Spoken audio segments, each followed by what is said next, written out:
Good morning, evening, and afternoon, ladies and gentlemen. On the last episode, we attempted to recover from having died twice in a row from playing Don't Starve.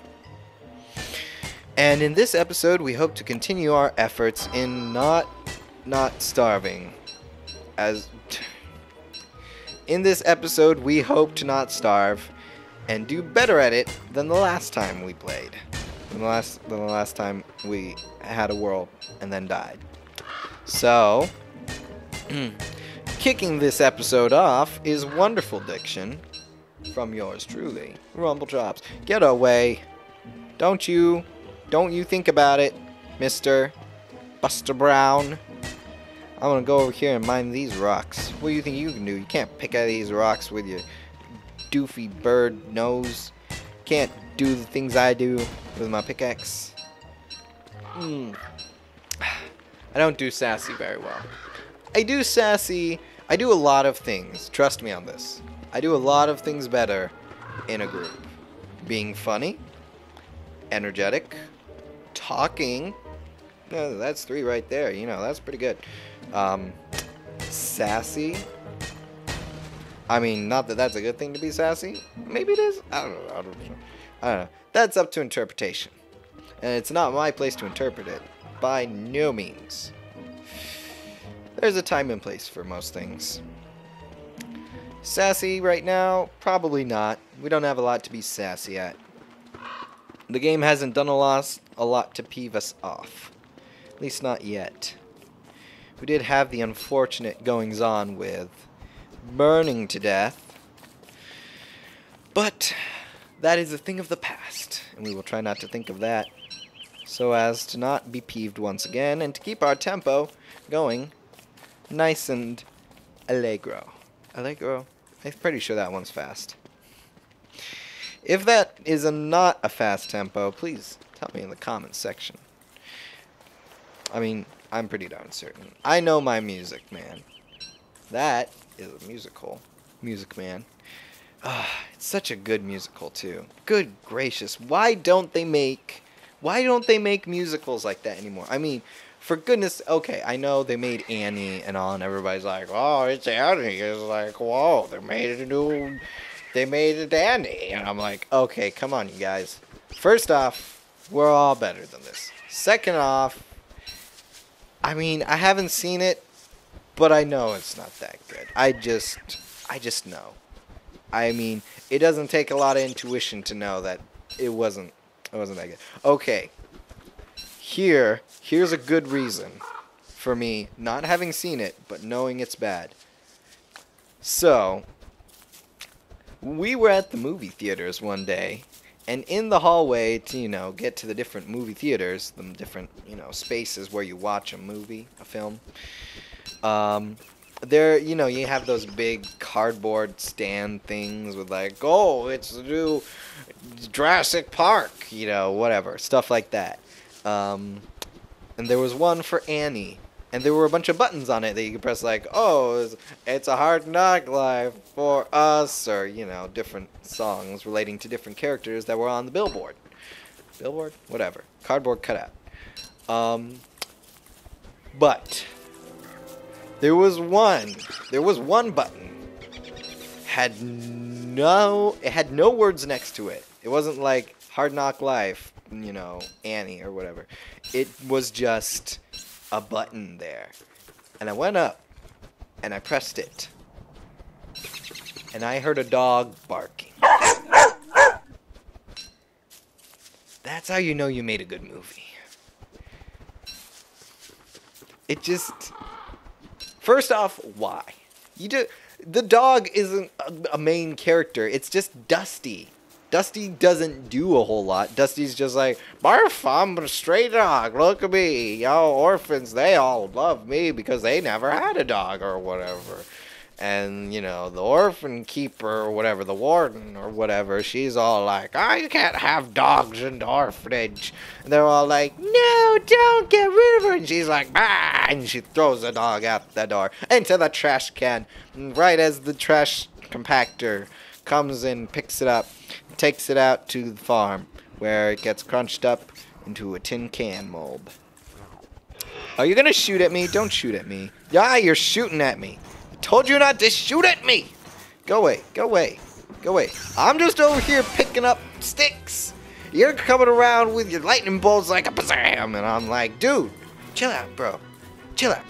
I'm just here. I'm going around. I'm picking up grass. I'm picking up sticks. I'm just minding my own business, man. Maybe I'll pick up a carrot or two while I'm on the way, but I ain't gonna touch you.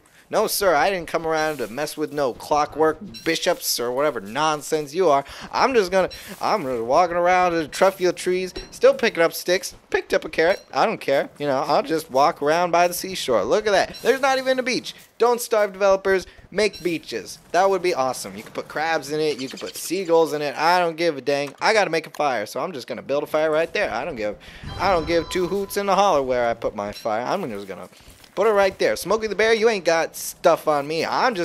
There it is. Right there. What are you going to do about it, Smokey? Huh? You aren't in the game, huh? There's no bears in this game, boy. You can't come in here like, oh, it's your job to prevent forest fires. I'm like, Smokey, you ain't got nothing on me. Man, I just put my fire, boom, right there. What are you going to do about it, huh? This grass ain't going to catch fire. That grass over there ain't going to catch fire. That stick, that sapling ain't going to catch fire. Dog?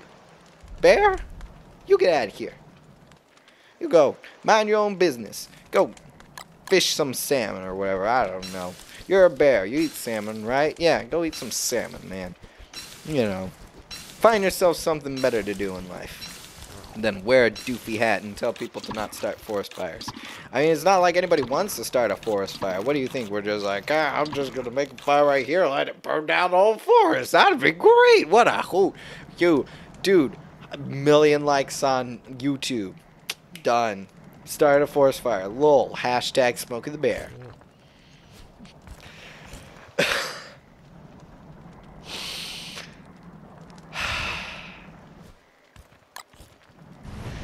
I mean, dying in Don't Starve to the sun really did something to me, I think. I think it's really made me who I am today. I'm gonna be honest. I mean, I wouldn't be here making videos for you guys if it weren't for Don't Starve and, you know, dying of heat stroke while underground. I mean, does that make sense? Not really, because, you know, when it's sunny outside and you're in a cave, the caves aren't going to get cold and the caves aren't going to get hot because, you know, it's really hard to get rocks hot. So, you know, when you're underground, you're under several layers of dirt and stuff. You're just like, you know, it's all fine. It's all fun and games. There might be like a puddle or something where you can look out and see the sun, but it's not going to burn you because you're underground and it's cold and it's not going to burn you. Game designers, get it together. I mean, it's a smart idea, actually, though, to have underground where you're practically invulnerable to heat stroke. But above ground, you are vulnerable to heat stroke. But there are more useful things to collect above ground. So it's like you have to prepare to survive the summer underground if that's how you want to play the game. So like you'd have to start a base underground with a science machine and stuff like that. You'd have to be prepared to live like 15 days underground to avoid the summer heat. But if for some reason you forgot stuff or you need to go get stuff, then you have to be ready to survive the summer heat and go out there and get the stuff that you need to get to survive. Because there's not a lot of food you can eat underground. There are the occasional mushrooms, and you can eat monster meat if you want, but it's not gonna do you that well. It just makes more, like from a real point of view and a gameplay point of view, it makes more sense to have the caves not give you heat stroke, and upstairs to give you heat stroke. I mean, seriously, really, it makes sense. It makes sense, doesn't it? Come on, agree with me on this. It makes sense, though. I mean, really, like, if it's summer and it's like, you know, it's like 102 degrees outside, but you go into your basement, it's, you know, it's cold. It's not blazing hot. You could just hang out down there in like a long sleeve shirt. You'd be fine. So, why? Was it just something they overlooked? You, Cly Games? Was that just something you overlooked, or was that on purpose? Because if it's on purpose, it doesn't make that much sense. Really, really. It doesn't make that much sense, though.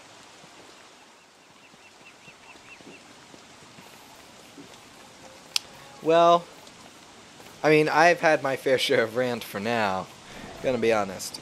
I'm gonna leave you all with that interesting debate, and I'm gonna let you all form your own opinions.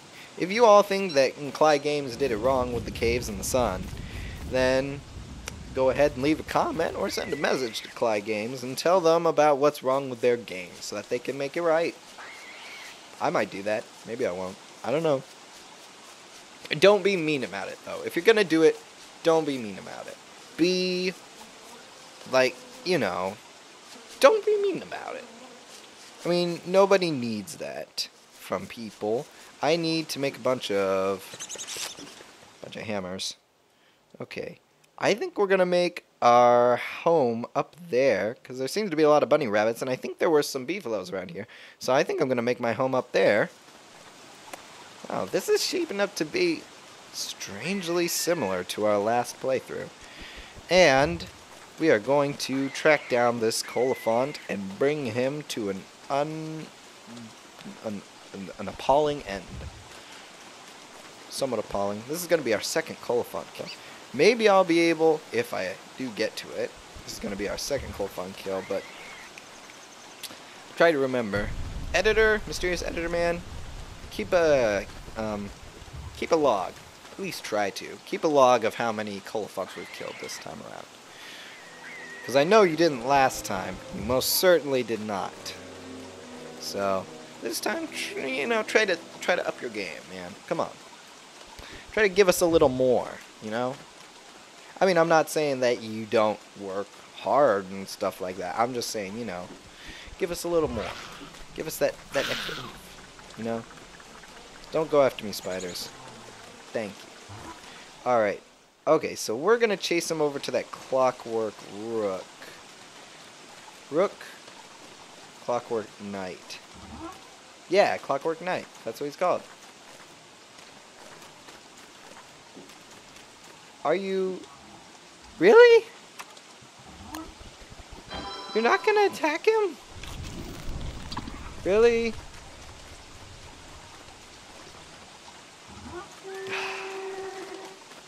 Go after him. This is going to be a little more tricky than I wanted. I got it. Will. I'm sorry. Okay. Get situated back up here so we can make sure that you all don't have the quietest episode of Don't Starve ever. We're going to chase him down to the fort. And we're going to get him into the fort, and then we're going to beat the pulp out of him. Beat him to a pulp. We're going to beat him up. Haha! Fear me, young Coliphant. Yes, there we go. Alright, not a chance, me bucko. Yeah, you hide out in there. I'm going to make a camp right here.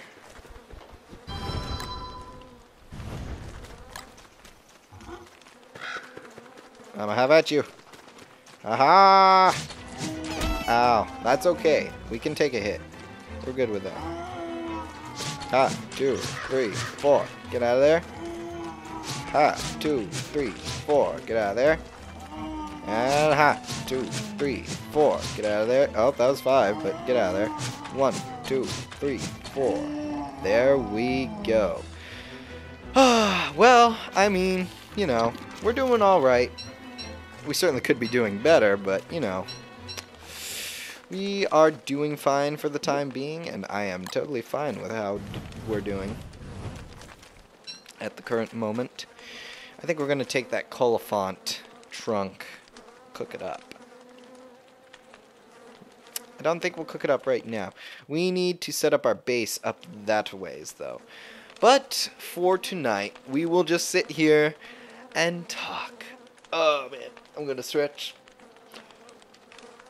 Ugh. Ugh.